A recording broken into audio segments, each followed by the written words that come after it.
Bonjour à tous et bienvenue dans cette toute nouvelle vidéo qui sera un petit peu spéciale aujourd'hui puisque c'est une critique à deux. Alors aujourd'hui je suis en compagnie d'un très bon ami puisqu'il s'agit de Gilles Morgan.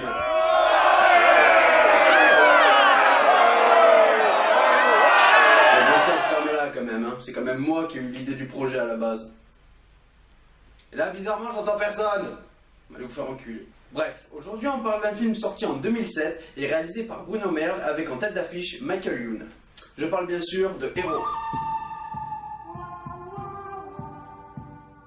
Et pour commencer, on va vous donner notre avis sur ce film, résumé en quelques mots. Tiens, vas-y Gilles, commence.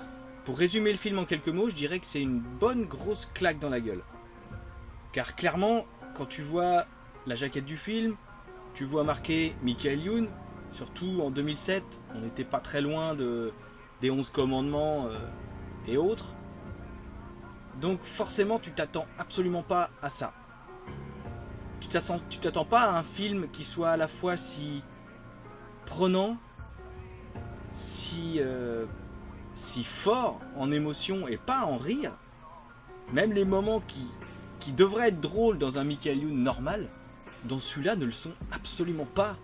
C'est vraiment, on va dire, c'est de l'humour grinçant, voire même dérangeant. Enfin bref, c'est un putain de bon film. Bon, en quelques mots, voilà. Putain de bon film.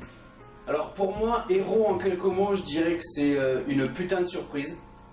Puisque quand on connaît Michael Youn que sous ses traits amusants, on va dire, à savoir le Morning Live, les 11 commandements, les films comiques qu'il a fait, eh ben on s'attend pas à avoir autant de profondeur dans son jeu, dans un film comme ça, et de découvrir qu'il a une putain de palette de jeux et d'émotions hors de sa palette habituelle de comique, eh ben c'est à la fois fascinant et jubilatoire de découvrir que Michael Youn est quand même quelqu'un de super talentueux.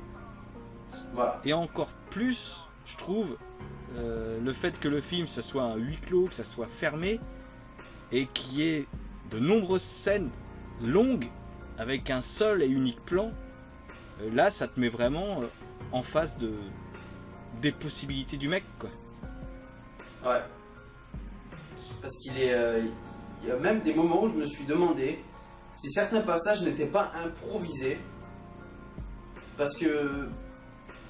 il a tellement de cœur à jouer ce rôle, Michael, que... on dirait qu'en fait, le héros de ce film, c'est en fait lui, mais transposé à l'écran. C'est ça en fait, c'est à mon avis, je suis sûr qu'il y a des petits trucs improvisés ou des petits trucs pas improvisés, mais enfin improvisés, mais dans le sens où il a ramené du vécu personnel, des ressentis à lui, des émotions à lui, des messages que lui voulait faire passer dans son personnage avec l'histoire du film, etc. Et bref, le film est très intimiste, hein, voilà. Ouais. Très très intimiste. Maintenant, on va vous parler plus en détail du film, de ce qu'il nous a évoqué par rapport à son histoire, à son ambiance, à sa rythmique et tout. Donc Gilles, je te laisse commencer. Bah concrètement déjà le film a une ambiance réellement pesante par le choix des couleurs, par le choix des plans, par le choix du huis clos. Il y a tellement de métaphores dans le film, que ce soit dans les images ou même à l'intérieur du décor, ou le fait qu'il est tout le temps en fond.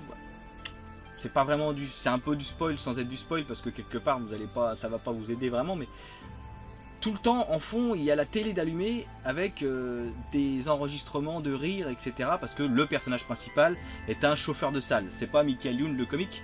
C'est Michael Youn, le chauffeur de salle, qui fait rire les gens pour qu'ils fassent les rires. Ouais, faites des rires, faites des machins, faites des trucs.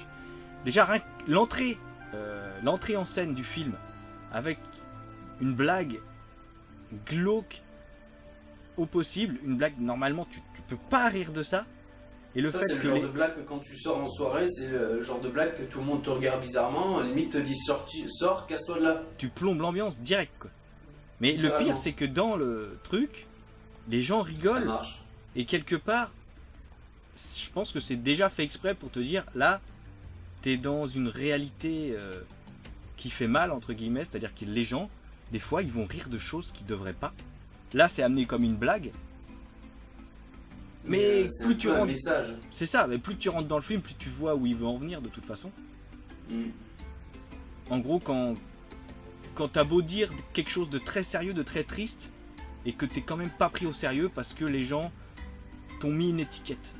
Quelque part, le film il peut se résumer comme ça. Comment réussir à enlever une étiquette une fois qu'elle était collée sur la tronche. Alors évidemment, pour les gens comme toi ou moi, c'est peut-être un peu plus simple de l'enlever, car il suffit, admettons, moi là, tu vois, je suis dans un nouveau taf, et j'aurais pu ne plus avoir la même étiquette que j'avais dans mon ancien taf, ou que j'avais au lycée, ou que j'avais au collège, puisque les gens ne me connaissent pas.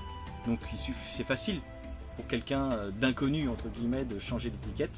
Mais quand on est une personne connue, comme Michael Youn, plus qu'un chauffeur de salle d'ailleurs, mais bon, comme Michael Youn, là c'est plus compliqué, puisque les gens te collent une étiquette, et quelque part, pour eux, c'est ce que tu es. Peu importe que tu veuilles faire autre chose, ou que même que tu sois doué, ils s'en foutent. Pas dans le sens méchant du terme, mais dans le sens facile et bateau, parce que c'est toujours plus facile d'avoir une définition simple et carrée. Voilà, lui c'est un rigolo, lui c'est un sérieux, lui c'est un mec qui fait de l'action.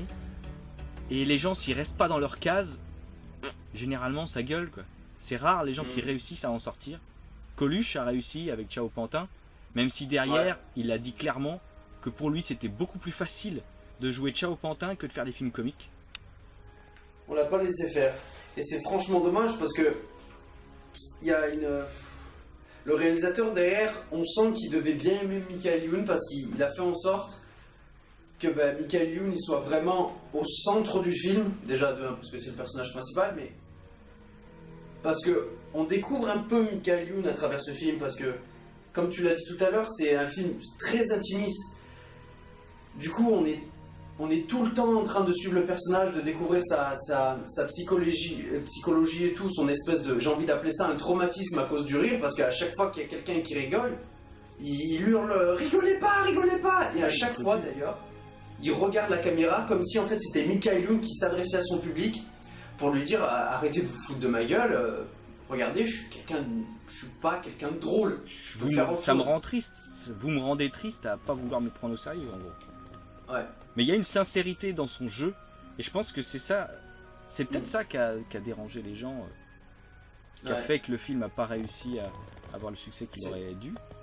C'est peut-être que ça emmerde les gens de se dire que c'est pas qu'un guignol, de se dire qu'il est en train de faire semblant d'être drôle et qu'en réalité il n'est pas que drôle.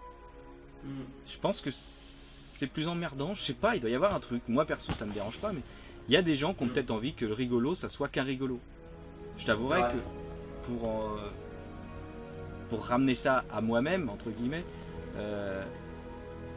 j'ai justement, c'est peut-être aussi pour ça que le film là parle pas à tout le monde. Quelqu'un qui a toujours été populaire ou qui a toujours plu aux gonzesses ou qui a jamais eu vraiment besoin d'être un vrai rigolo qui en fait 3 tonnes pour exister, ça lui parlera beaucoup moins qu'à quelqu'un comme moi qui justement, moi je suis quelqu'un de très timide, de très réservé, je suis un handicapé social, clairement. Et du coup, qu'est-ce que tu fais quand c'est comme ça? Soit tu te renfermes, tu parles pas aux gens, soit tu fais le guignol pour les faire rigoler et pour essayer de cacher ta gêne et le fait que t'es pas à l'aise. Et le problème, c'est que quand tu fais ça, les gens, leur première image qu'ils ont, c'est que t'es le guignol. Et quand tu commences à ne plus être rigolo et à vouloir être sérieux, ils te prennent pas au sérieux. Voilà, la plupart des gens vont rester sur leur première impression parce que c'est pas tes vrais potes. Parce que si t'as des vrais potes qui te prennent pas au sérieux quand t'es sérieux, faut changer de pote. Mais du coup, ce film-là, c'est ça qui met en exergue, si on peut dire, parce que là, j'ai pas d'autre mot qui me vient. Et c'est ça qui le rend fort dans les moments qui, avec une autre mise en scène, avec un autre truc, aurait pu être drôle, mais là non. Et d'ailleurs, tiens, pour enchaîner sur la réalisation, il y a énormément de passages qui sont d'une symbolique et d'une métaphore ultra appuyée, peut-être même trop, je dirais, Quoique non, puisque du coup c'est un film qui nécessite plusieurs visionnages. C'est ça. Parce je trouve qu'il a énormément de niveau de lecture. Déjà, quand le premier visionnage, on est à la fois fasciné et paumé, mais on n'arrive pas à décrocher de l'écran parce qu'on veut savoir où c'est que le réalisateur nous emmène. C'est ça. On veut savoir où ça va aller. Et la deuxième fois, on a quelques repères. Puisque la première fois, on s'est dit, tiens, ce plan, il est vachement bien. Alors la deuxième fois, on va moins le contempler. On va essayer de voir ce qu'il veut dire et tout. Il y a des plans, je me demande encore comment ils ont été tournés. Comme par exemple le plan où ils sont au téléphone, où il y a deux caméras qui n'arrêtent pas de changer de place. Par exemple, il y a un plan, il va être là, d'un coup il va être là. C'est vrai, il y a Michael Youn qui se déplace dans la pièce, et il y a une caméra qui bouge pas. Mais je sais pas comment ils ont fait ça. Et pourtant c'est le même plan. Et pourtant c'est le même plan. Il y a dû avoir un travail de montage, de timing ahurissant derrière. Bah en fait je pense que c'est tout simplement, il y a eu un plan qui était à un niveau, qui était réglé, qui était posé sur... Ah ben ouais, mais même en faisant ça, normalement tu es à un moment donné où les caméras se croisent. Enfin honnêtement je sais pas, c'est vrai que je sais pas non plus comment ce plan a été fait. C'est-à-dire que le film a l'air bateau, limite t'as l'impression que le mec il a pris un trépied, il a posé la caméra et allez-y les gars jouez. Mais en fait c'est rempli de petits trucs que tu vas pas forcément remarquer, mais qui ont un impact sur ta façon de voir le film évidemment. Et c'est là tout le langage cinématographique. Et quand tu arrives à les dénicher, ces petits trucs, tu te rends compte qu'en fait derrière, Bruno Mer, il a une véritable passion, il a une façon de raconter son histoire qui est magnifique. Elle est incroyable sa manière de raconter ses histoires, ne serait-ce que par les mouvements de caméra. C'est le fait de justement ne pas les faire bouger la caméra, la laisser agir. Quand il faut. Ouais, quand il faut. Et justement, c'est là où le film, quelque part, il aurait pu... Un huis clos comme ça aurait pu être très chiant et très nul. Mais ça l'est pas. Concrètement, t'as un huis clos, il y a personne, il y a 2 acteurs, on va dire 3 avec un qui débarque un peu vite fait à la fin, et 4 avec Lisa, entre guillemets. Mais réellement, il y en a 2, voire même, je dirais, réellement, il y en a un. C'est-à-dire Michael Youn. Mais en fait, moi, ce film-là, quand je l'ai acheté, c'était en 2010, en 2007. Oui. Mais c'était totalement par hasard, c'est-à-dire que j'en avais entendu parler, vite fait, pas en mal. Hein. J'avais juste entendu parler que Michael Youn allait faire un film vachement sérieux. J'avais vu une image où il était maquillé en clown. Moi, ça suffit pour me donner envie de voir le film. Je savais pas sur quoi j'allais tomber. Mais le pire, c'est que je suis tombé dessus, je l'avais oublié parce qu'il est sorti... en cachette, hein, parce que concrètement j'ai pas vu de super pub ou de une tête de gondole avec le film dessus. Je suis tombé dessus. Il a fait la semaine de la critique à Cannes.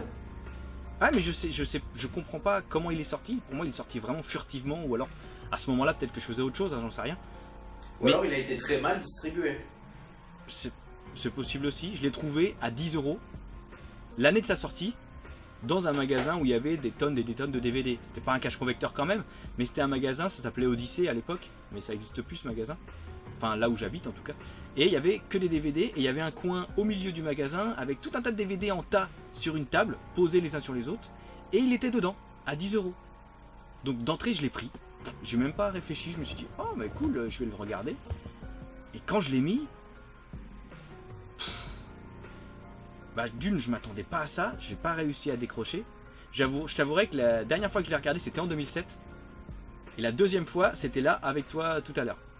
C'est-à-dire que je l'ai pas regardé depuis. Ce film est trop lourd pour que tu puisses l'enchaîner comme n'importe quel film entre guillemets. Tu peux pas parce que déjà d'une il a une ambiance et un style qui va pas forcément te donner envie de le regarder 2 fois de suite.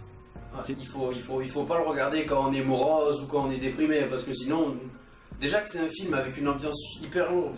C'est-à-dire si on a passé une putain de bonne journée et qu'on se met ça pour se détendre, ça va un peu nous plomber. À mon avis, pas dans le en péjoratif. Mais c'est pas une question de qualité, c'est ça que je voulais dire, c'est que je suis pas en train de dire que le film est mauvais et que tu peux pas le regarder 2 fois de suite.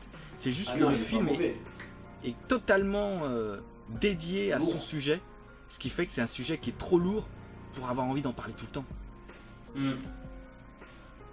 Ça a dû être un tournage assez dur d'ailleurs pour Michael Youn. Je pense que, à l'inverse, je pense que ça devait être la seule fois où il était vraiment dans son film, où il s'est senti à sa place. Faudrait qu'on regarde, à mon avis, il y a peut-être des interviews là-dessus, mais Je pense qu'il doit... Bah, il y a les commentaires audio du film, faudrait que je les voie. À mon avis, il était... C'est à l'inverse. Je pense que justement, il était... Il avait la sensation qu'avec ce film, il allait enfin pouvoir changer de registre. Qu'on allait arrêter de le prendre pour le guignolo qui se fout à poil et qui fait des trucs nuls. Et bah ça n'a pas marché, et surtout avec la fin. Après, Ouais. encore une fois, tu vois, c'est encore un parallèle que je fais avec moi, puisque moi-même, justement, j'appréciais beaucoup le film Cyrano avec Depardieu, parce que je me projetais à la plage de Cyrano, parce que pour moi, je plaisais pas vraiment aux gonzesses. Par contre, j'écrivais beaucoup de poèmes, et ça m'est arrivé plusieurs fois d'écrire des poèmes pour des copains pour qu'ils draguent des meufs. Donc si ça, c'est pas Cyrano, je sais pas ce que c'est. Donc forcément, ce personnage de Cyrano me parlait, et là, le fait que, comme par hasard, Michael Youn joue un rigolo qui a envie qu'on le prenne au sérieux, ça c'est moi, qu'il apprécie Cyrano à la fin, enfin qu'il se serve de Cyrano à la fin pour faire une scène, Déchirante. ah mais tu peux, je sais pas, moi perso tout à l'heure j'avais les larmes aux yeux, j'y arrive pas, tu peux pas, Ouais. t'es obligé d'être, si t'as pas les larmes aux yeux, c'est que t'es pas rentré dans le film, c'est tout, c'est pas la qualité qui C'est que fait t'as ça. pas compris le personnage et tout, et à la fin, finalement, il a réussi quelque chose, puisque ça fait 10 ans qu'il cherche à retrouver son ancienne copine, avec laquelle d'ailleurs il a joué Cyrano, L'amour de sa Et, vie, clairement, parce que l'amour de sa vie. Et à la fin, il la recontacte et tout, et ils refont une scène de Cyrano qui est que tu sens que le réalisateur il n'a pas choisi cette séquence de Cyrano pour rien quand même. Ah bah non, Et, bah, faut pas le dire, mais voilà. C'est la scène qui correspond exactement à ce qui se passe ou ce qui va se passer dans le film. Ouais. Là, dit comme Et, ça, les gens vont s'attendre à un truc un peu zombie où ils se retrouvent pour faire une scène, mais vous inquiétez pas, la façon dont c'est amené dans le film, et en plus, comment dire, sans spoiler, le visage qu'il a à ce moment-là représente réellement ce qu'il est, puisqu'il vient de retirer son maquillage, si on peut dire, si tu vois ce que je veux dire. Ouais. Et il y a encore les traces, ce qui fait que ça représente vraiment le clown qui veut plus être un clown, mais qui arrive pas à retirer, Il veut complètement. faire ça. Tu vois ce que je veux Il dire? veut faire dégager littéralement, il veut faire dégager cette image de clown Mais il n'y arrive pas. pour qu'on le voie lui, mais il n'y arrive pas. Et cette scène, elle est déchirante. Et on a les larmes aux yeux, quoi. Ouais. Parce qu'elle est d'une intensité. J'ai l'impression presque même que c'est la scène du film. Ah bah celle-là, c'est celle que tu retiens, clairement. C'est celle que tu retiens. Les autres, tu les retiens parce que c'est quand même fort. Par exemple, pour dire le côté intimiste du film, c'est le père de Michael Youn qui joue le père de Michael Youn. Bon, on vous dira pas comment, puisqu'on vous a pas parlé de l'acteur, mais voilà, vous comprendrez en regardant le film. Ouais. Alors, pour enchaîner, on va vous parler des acteurs. Du personnage interprété par Patrick Chenet, qui est dans le film Clovis Costa, et qui est la symbolique de, on va dire, Johnny Hallyday. Il joue... Qu'est-ce que tu veux dire sur son jeu d'acteur? C'est pareil. Le pire, c'est qu'il fait pas grand-chose dans le film. Et non, il fait pas grand-chose, vu qu'en fait, tout le film est dédié à Michael Youn. Lui, mais il est pas mauvais pour autant. Non, il est loin d'être mauvais. C'est-à-dire qu'en fait, il remplit vraiment son rôle. Tu crois, en fait, à son personnage. Tu crois à sa situation. Même les moments où il dit que c'est pas vraiment lui, que c'est l'autre, machin, etc. Alors, pour ceux qui ont vu le film, ils vont comprendre, les autres non, et c'est parfait, c'est exprès. Ces moments-là, t'y crois. Le ton qu'il utilise pour parler, etc., correspond réellement à la situation et à ce qu'il veut dire. Bref, en gros, c'est un putain d'acteur, il n'y a pas grand-chose à dire là-dessus. Ouais. Ensuite, on va parler de la performance de Jackie Berroyer dans un rôle d'une pure symbolique. C'est du pur symbolisme, son personnage. Surtout dans la scène de fin. On va pas en dire plus que ça. Il joue carrément... C'est le Et miroir. c'est magnifique la façon dont il joue avec Michael. Ouais. Et c'est Il y a une espèce de concordance. C'est un truc de fou. En fait, sa scène à lui, c'est une scène qui... Si tu montres ça à un enfant, à mon avis, il va rigoler.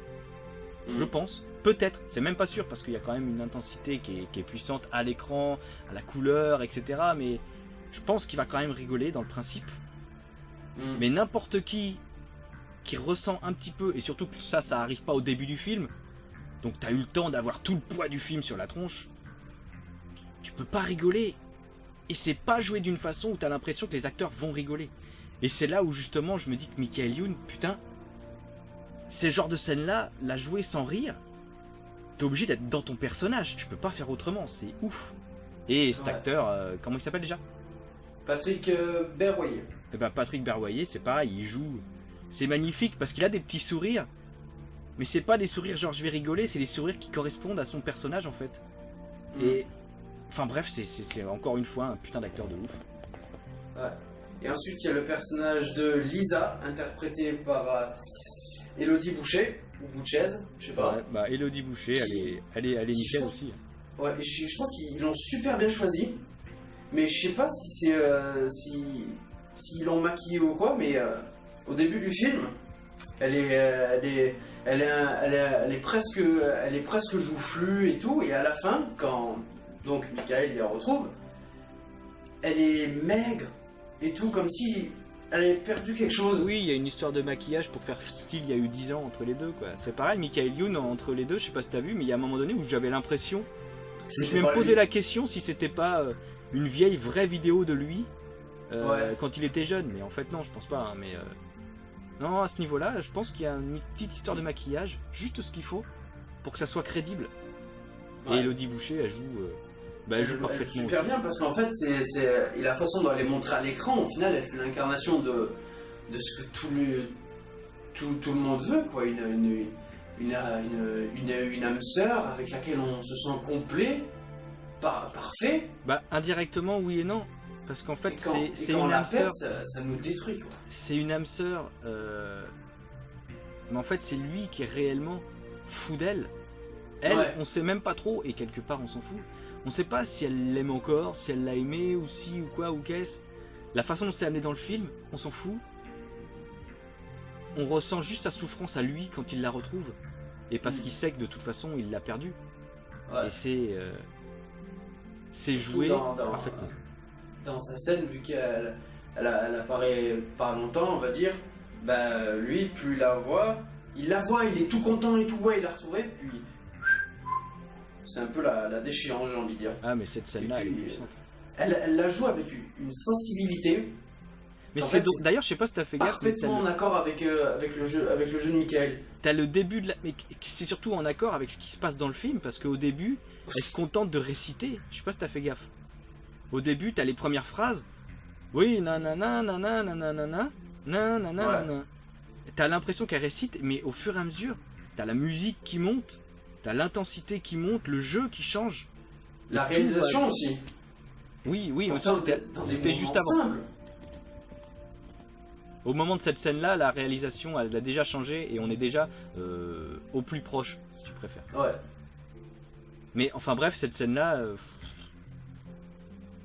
au niveau en plus de l'image, de ce que je te disais, le fait qu'il veut retirer son maquillage de clown, symboliquement,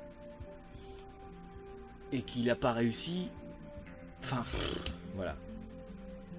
Ouais. L'actrice est parfaite et le moment est parfait.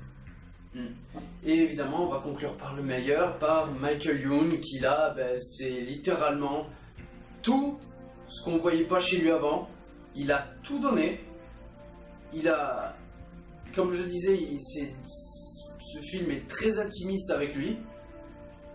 Et voilà quoi, on n'a pas l'habitude de voir ça avec lui, on n'a pas l'habitude d'avoir une scène si intense qu'elle nous pousse au bord des larmes.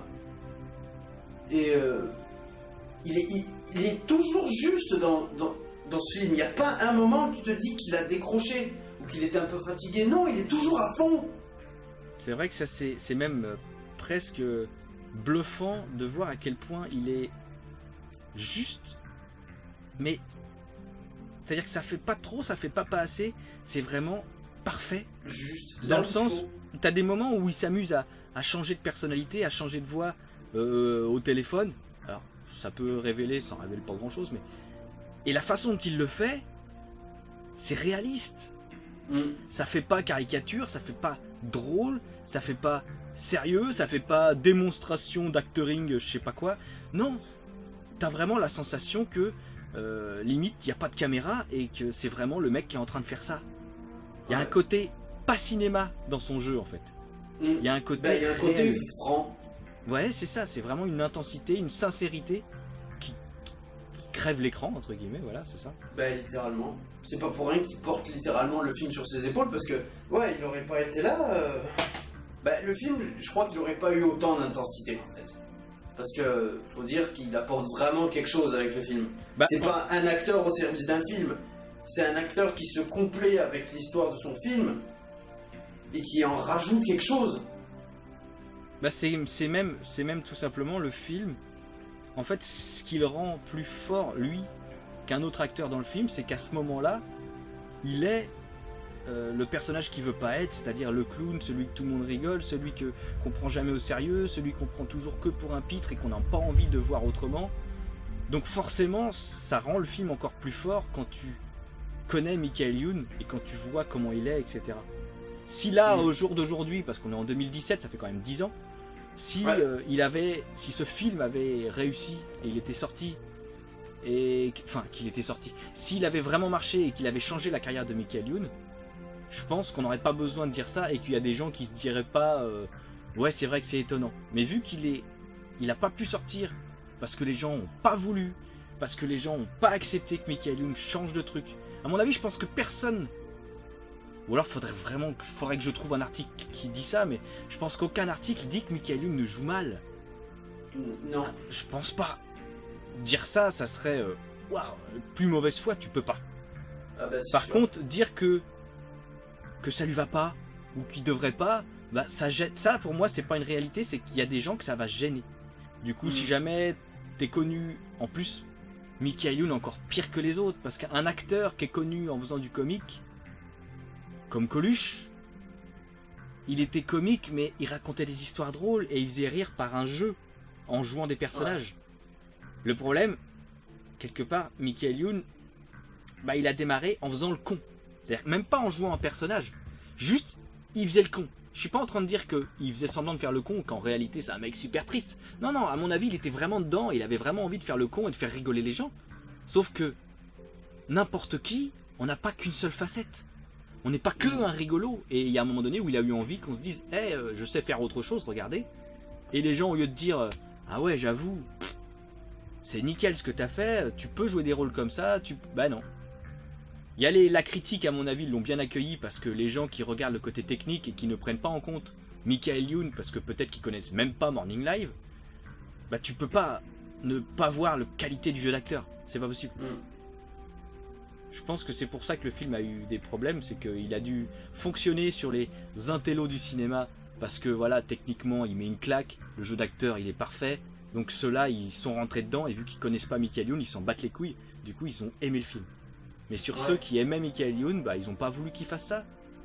Peut-être qu'ils l'ont rejeté aussi parce qu'ils voulaient pas que Michael Youn devienne un acteur sérieux.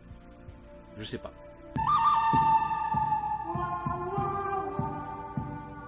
Voilà, donc on a donné notre avis global sur le film, on vous l'a présenté. J'espère qu'on vous a donné envie de voir le film, Surtout, ou de le revoir si vous l'avez déjà vu. Et aussi, prenez du recul sur Michael Youn, parce que vous aimez pas le film. D'accord, c'est compréhensible. Ça peut. Concrètement, le film est quand même très lourd, c'est un huis clos, il n'y a pas vraiment d'action, il n'y a pas vraiment... Quelque part, tout repose uniquement sur le personnage de Michael Youn, donc ça peut ne pas plaire. Mais cracher à la gueule du film, ou cracher à la gueule, encore pire d'ailleurs, cracher à la gueule de Michael Youn, non. Ça passe pas. Là, c'est concrètement, vous êtes des sales cons. Ah ben voilà, à un moment donné, faut dire les choses. À la rigueur, si t'aimes pas Michael Youn déjà au départ, tu l'aimeras pas plus dans le film, je pense pas. Non. Mais vouloir que Michael pourtant... Youn se contente de faire l'andouille, c'est triste. Et pourtant, j'ai envie de le montrer à des gens qui disent ouais, mais Michael Youn, c'est un rigolo et tout. J'ai envie d'aller les voir, de les attacher à une chaise et de leur montrer le film, de leur dire regardez-le. Mais t'as peur qu'ils réagissent comme il faut pas, entre guillemets. Si. C'est vrai que c'est ça qui alors fait... qu'on me dise ouais, il est bizarre ton film. Ça, je supporte pas quand on me dit il est bizarre ton film. En gros, c'est j'ai pas trop compris, j'accroche pas. Ouais. Mais ouais, c'est vrai que je t'avouerais que si, parce que j'apprécie quand même beaucoup Michael Youn, hein, j'ai même son spectacle Plus qu'à poil, qui est bien. Mais voilà, tu sens que, bah, quelque part tu le ressens dans le spectacle Plus qu'à poil, que Michael Youn c'est pas qu'un comique. Je sais pas pourquoi. Il y a des mecs, bah, comme Diodo par exemple, il a une façon d'être drôle, tu sens que c'est réellement son humour. Alors que Michael Youn, quand il est drôle, tu sens qu'il joue un personnage pour te faire rire, mais que limite ça lui fait pas forcément plaisir, quoi. Il fait l'andouille, il veut que tu rigoles de lui, parce qu'il sait pas faire autrement. À mon avis, Michael Youn en fait c'est un mec qui est pas forcément timide, mais coincé de son image, et ça c'est vrai que ça doit être chiant. Ouais. Donc bon, voilà, j'espère que cette vidéo vous aura plu. Allez voir la chaîne de Gilles Morgan, et si vous êtes sur sa chaîne, venez voir la mienne, s'il vous plaît. Et voyez ce film, d'urgence. Et si vous l'avez vu, revoyez-le. Voilà, bon Gilles, je te remercie. De rien. Et je vous dis à tous, salut. On se voit bientôt. Ouais, on se voit bientôt. Le bruit sourd de la pluie qui te fait froid dans le dos, je suis l'adversité qui te suit à long terme, qui te rend terne, celle qui est la cause de tes cernes. Je suis ce sentiment qui te frustre et t'empêche de lancer un rire sincère depuis des lustres.